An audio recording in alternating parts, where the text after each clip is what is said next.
4th period. ক্লাসে ঢুকতেই মনিটরের অভিযোগ, স্যার এই ছেলেটা ডিসিপ্লিন ব্রেক করেছে স্যার।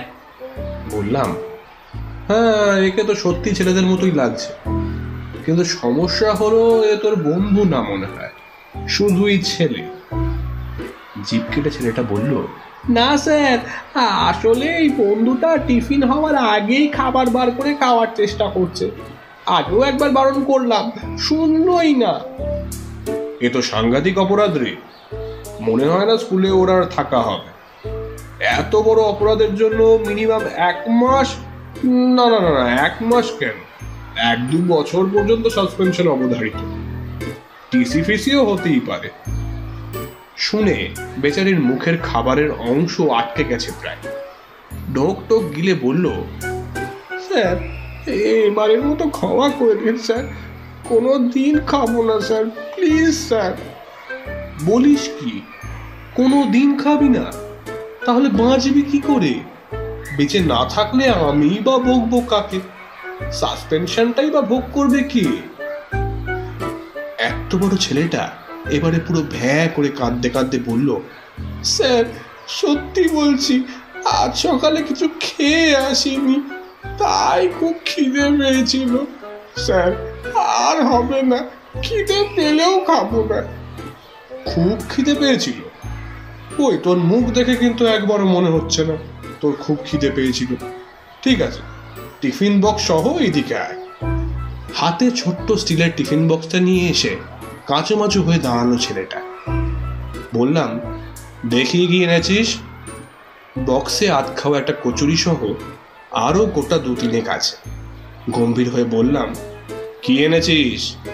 স্যার কড়াইশুটির কচুরি। ও, খুব টেস্টি তাই না? হ্যাঁ স্যার, খুব। মা করে দিয়েছেন? হ্যাঁ স্যার। সকালেও মনে হয় আজ এটাই খেয়ে এসেছিস তাই না? হ্যাঁ স্যার, তবে একটা। ও, এই যে বললি কিচ্ছু খেয়ে আসিসনি? না মানে, হ্যাঁ স্যার। ও স্যার আর খাবো না স্যার, ছেড়ে দিন স্যার, ছেড়ে দিন। অনেকক্ষণ ধরেই তোকে এগুলো ডাকছিল তাই না? একে এগুলো দোকানের না, মা করে দিয়েছেন, তার উপর এত টেস্টি, ওই জন্যই তুই মন বসাতে পারছিলিস না ক্লাসে। কি ঠিক বলছি তো? ওসব খেয়ে আসিসনি, এগুলো মিথ্যে কথা। মুখ করুণ করে বলল, হ্যাঁ স্যার ঠিক বলেছেন স্যার, শুধু মনে হচ্ছিল কখন খাবো কখন খাবো। ভেবেছিলাম আপনি আসার আগেই খেয়ে নেব। মনিটরকে বলতে ও বলল ভাগ দিতে, দিনই তাই স্যার নালিশ করেছে। ঠিকই তো করেছে, আমারও তো খেতে ইচ্ছে করছে। আগে হলে একজনকে ভাগ দিতে হতো, এখন 2জনকে দিতে হবে। কতটুকুই আর তোর থাকবে বল? খুশিতে উচ্ছ্বসিত হয়ে ছেলেটা বলল, না স্যার 3টে আছে, আপনি একটা নিন না স্যার। গম্ভীর হয়ে বললাম, না, আমি তো ডিসিপ্লিন ভাঙি না কোনোদিন, টিফিনের আগে আমি খাবো না। তবে আজ আমার সকাল থেকে পেটটা কেমন ব্যথা ব্যথা করছে, তাই আমার ভাগটুকুই তুই এখন খেয়ে নে, আর ওখান থেকেই মন্দুকে একটু দিয়ে দে, বাকিটা টিফিনে খাবি। নিজের কানকে যেন বিশ্বাস করতে পারছিল না ছেলেটা। শাস্তি তো নই, এখন স্যারই ওকে খেতে বলছেন। হাসতে হাসতে মুখে চালান করে দিয়ে বলল, থ্যাংক ইউ স্যার। বললাম, এসব থ্যাঙ্কু জানি না, তোর ছবি তুলে রাখলাম, পরে একই অপরাধে গর্দান গেলেও যেতে পারে, তখন যেন অবাক হোস না।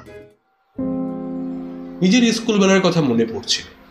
মা ভালো কিছু টিফিনে দিলে এমনও হয়েছে প্রেয়ারের আগেই মুখে চালান করে দিয়ে টিফিনে কি খাই করে কাটিয়েছি। সময় এগিয়ে গেছে অনেকটা, তার সাথে ছেলেবেলাও। নিজের মেয়েকে দেখি ভালো কিছু দিলেও ফেরত নিয়ে আসতে। আসলে ভালোটাই এত কমন ওদের কাছে, কোনোটাতেই আর অবাক হয় না ওরা। কিন্তু এমন শৈশব মফস্বলের বাংলা মিডিয়াম স্কুলগুলোতে আজও বেঁচে আছে। খুঁজলে বহু বহু পাবেন। বিলুপ্তির পথে এক ধাপ এগোনো এই স্কুলগুলোতে বেঁচে থাকুক গোল্লা ছুট, বেঁচে থাকুক টিফিন বেলার স্কুল গেটের বাইরের ঝালমুড়ি, গোলা বরফ, আর অনেকটা শৈশবের ওমে উষ্ণ থাকা স্কুলবেলার এসব স্মৃতি।